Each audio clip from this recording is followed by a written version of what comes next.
और थाने आश्रम दिखे वैदिक आश्रम ए जगरामपुर जी बाप जी जका पंदड़ियों तरह का मठाधीश है। आप विराजमान है अठे आश्रम में मो आप शिष्य शेषपुरी जी अठे विराजमान है।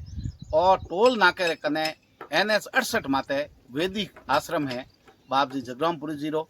अठे वैदिक शिक्षा ने लेन बहुत बड़ो एक विश्वविद्यालय की नींव रखुड़ी है और आने वाले टाइम में बहुत बड़ो विश्वविद्यालय अजय बनेला।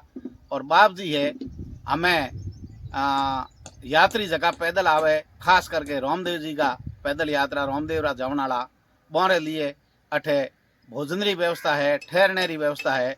अठे निःशुल्क भंडारो 24 ही घंटा अठे चलतो रहे। और बाप जी अठे विराजमान है। तो ए जगो महीनो है, ई महीने री के मेहता है। और बाप जी रो पूरो परिचय बाड़मेर में कोई सोना नहीं है। बाप जी आप रो परिचय भी देला, योजना के बारे में भी बतावेला। साल में और जो महीना है बराड़ेगा और धार्मिक महत्ता के है और बाप जी रो के उद्देश्य है और विश्वविद्यालय ले पर कैडी शिक्षा देला के बात है पूरी बात हो जगरामपुर जी बाप जी रे मुख मुँह सुनौला। तो बाप जी सबसे पहले नमन करूं। ओम।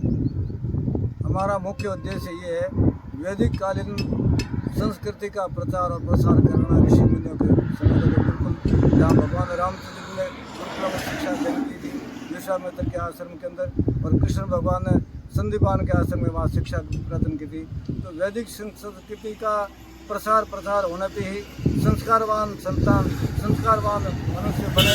मुख्य आज वर्तमान समय के अंदर जो है आवश्यकता है वह संस्कारवान मनुष्यों की व्यक्तियों की आवश्यकता है।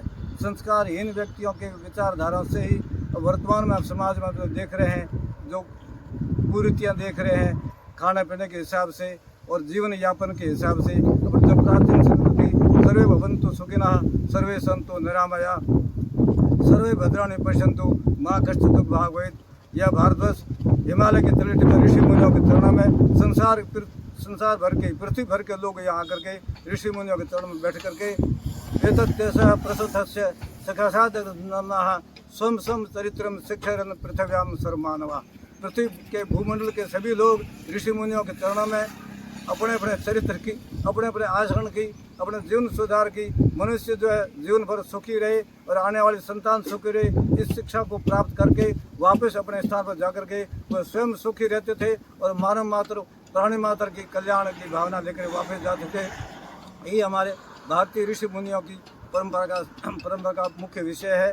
जो प्राणी मात्र भूमंडल के सभी लोग, यही नहीं कि भारतवर्ष के अंदर रहने वाले, या भारतवर्ष की आदि सृष्टि ऋषि मुनियों के हिसाब से हिमालय के तलहटी में यहाँ से जो मेखला बोलते हैं ये भारतीय, चाहे तेटा पहरो या धोती पहरो, ये भारतीय परिधान के मुख्य अंग है ये।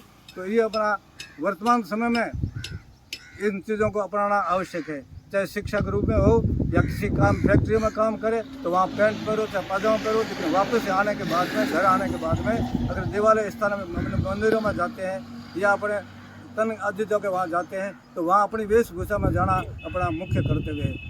और अगर ऐसी कोई फैक्ट्रियों के अंदर काम करना मशीनरी का है तो वहाँ पाजामा पैंट पहनो तो कोई मना नहीं।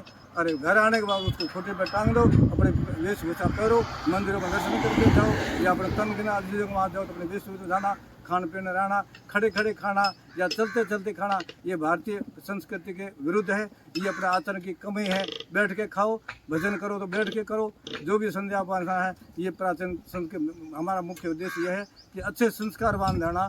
अच्छे संस्कार बढ़ाएंगे तो अपने माता पिता की सेवा करेंगे। वर्तमान शिक्षा ऐसी है जो लोग यानी कह रहे हैं और ऐसा वाचन भी करते हैं, यूँ कहते हैं जंगलों में वृक्षों को किसने बड़ा किया, इस प्रकार माँ बाप हम बड़ा कर दिया, हम तो हमारी जैसी इच्छा करेंगे।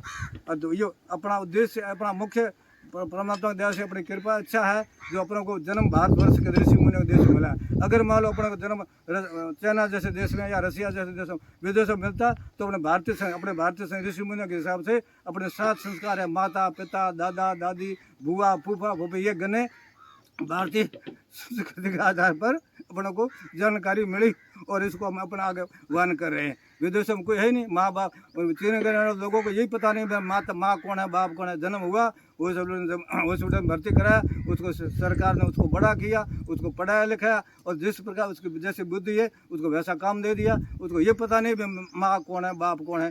वो मानव पशु रूप में जो बड़े हो रहे हैं, लेकिन मानवता के